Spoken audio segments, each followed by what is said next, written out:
Mga higala, ato karong hisgutan ang larawan, imahe ug mga rebulto. Kay mao na kanunay ang ginatira kanamong mga Katoliko. So tinuod na mabasa nga bawal maghimo, ang Ginoo nagsulti nga bawal maghimo og larawan aron himuong Dios ana siya.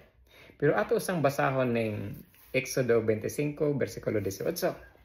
Kini nagaingon, ang Ginoo nagaingon, pagbuhat sab og duha ka kirubin nga lunlon bulawan alang sa nagkaatbang nga kilid sa lingkuranan sa pasaylo. So atong nasayran karon nga ang Ginoo nagsugo, nga ang Ginoo nagbawal. So unsay angay natong buhaton? Nagkasumpaki ang duha ka nga bersikulo. So angay tang mangutana, nganong gibawal niya dito sa pikas bersikulo, nganong iyang gitugtan diri sa pikas bersikulo.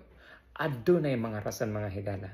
Mo na ang angay kamong wala nagatuo sa mga imahe, sa mga kining holy images.